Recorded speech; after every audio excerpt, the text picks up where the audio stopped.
Israel kali ini berencana untuk menyerbu kota Rafah, benteng terakhir warga Gaza. Diketahui lebih dari 1,3 juta warga Gaza yang sebagian besar berasal dari luar kota Rafah mengungsi di wilayah tersebut. Menteri Pertahanan Israel Yoav Gallant beranggapan bahwa kota Rafah merupakan benteng terakhir Hamas yang tersisa. Karena itu Yoav Gallant menginginkan militer Israel untuk menyerbu kota Rafah dan membasmi Hamas dari jalur Gaza.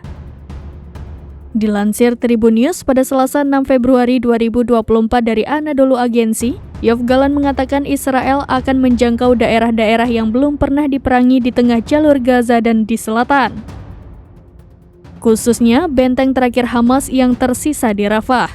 Menurut Gallant, para petinggi Hamas saat ini tengah bersembunyi di kota Rafah. Ia menggambarkan operasi darat tentara Israel di Gaza sebagai salah satu yang paling rumit dalam sejarah perang. Gallant menegaskan kembali bahwa setelah pertempuran terakhir Hamas tidak akan bisa memerintah Gaza lagi. Beberapa kelompok hak asasi manusia telah memperingatkan terhadap serangan militer Israel di Rafah yang akan merenggut nyawa banyak orang di sana. Serangan Israel telah menyebabkan 85% penduduk Gaza menjadi pengungsi di tengah kekurangan makanan, air bersih, dan obat-obatan. Sementara 60% infrastruktur di wilayah kantong tersebut telah rusak atau hancur menurut PBB. Sementara itu, warga Palestina berharap gencatan senjata segera terwujud sebelum militer Israel menyerang kota Rafah.